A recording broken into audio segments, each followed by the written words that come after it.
السلام علیکم ورحمت الله وبرکاتہ. بسم الله الرحمن الرحیم. موږ ټینسونه شروع کړي وو، خو تر ټینسو اوله مخکې یو څو بنیادي شیان ضروري دي چې موږ زده کړو. په هغو کې اول موږ دا وکړو چې الفابیټ چې کوم د حروف دي یا الفاظ دي او د انګریزي 40 الفاظ دي، اول موږ دا زده کړو. لکه څنګه چې موږ تر قرآن مخکې او تسپاره مخکې قاعده زده کوو، نو دا نمونه د ای بی سی او ای ټو زیډ له ای څخه تر زیډ پورې دا بنیادي رول پلی کوي په ټول انګلیش کې. نو دا بنیادي قاعدې. اول موږ راولاړ سو الفابیټ یا حروف تهجی، دا موږ ځلوو شو. ټوټل دوی 26 دي، که دا ځلوو شو دا په دوه حصو موږ تقسیم وو. نو یو ته یې واول او بل ته یې کانسوننټ.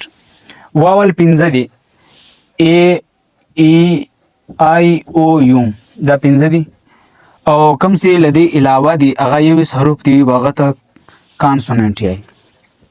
نو په دې باره کښې چې موږ بنیادي دا وپېژنو چې واول کوم الفاظ ای ای آی او یو، نو دا یاد ساتل پکار دي. پسې دا هم ضروري ده چې موږ تر ټینس مخکې دا زده کړو چې آرډر اف سنټنس د جملې موږ حصے زده کړو چې جمله پر څو حصو مشتمله وي، یا د جملې کم اهم جزان دي، یا د جملې کم اهم بلاکونه دي چې موږ هغه زده کړو.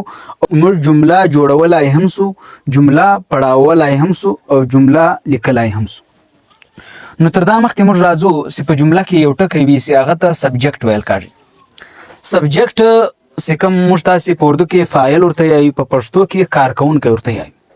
چې کوم د جمله کښې یو کارکوونکی وي، هغه کار کوي، هغه ته په انګریزي کې سبجیکټ، او په اردو کښې فاعل، او په پښتو کې کارکوونکی. د جملې دویم جز چې دی هغه ته ورب وایي، یا فعل ورته ووایه، یا کار ورته ووایه. یعنې په جمله کې چې کوم شی کار وي، دا کار چې کوم کېږي وده ته ورب وایي، وده ته په اردو کې فعل او په پښتو کې کار ورته ووایه. بیا په مثال کې د دوه ګردو خلاصه راباسو.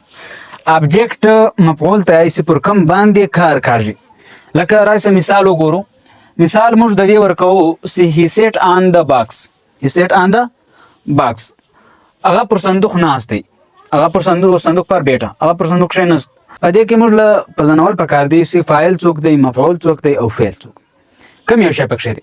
نو که په جمله کې یو سړی فعل، فاعل او مفعول نه پېژني، هغه د جملې نه معنی کولای شي، نه هغه جمله لیکلی شي، نه هغه په جمله پوهېږي، او نه د هغه جمله به که د انګریزي ولیکي غلطه به صحیح به نه وي. نو اوس په دا جمله کښې که موږ وګورو هی و، اوس دا هی چې کومه ده کار کوي هغه.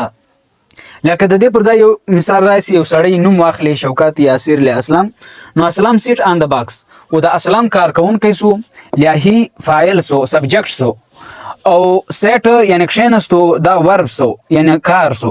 آن د بکس ابجیکټ سو، پر صندوق باندې یعنی پر صندوق کار وسو، کار ویه کړ پر صندوق باندې، دا سړی ناستې وکړه پر صندوق باندې. اوس په دې کې و صندوق پر بیٹه، اوس دا و چې کوم دی دا فاعل دی، او صندوق چې کوم دی مفعول دی، پر صندوق کار سوی دی، او بیٹه دا فعل دی، یعنی دا ناستې او دا ولیاړې، دا پروتې، دا خوراک، دا چشاک، دا شان دا کارونه. په دغه ځای بس ته واخر دعوانا ان الحمدلله رب العالمین.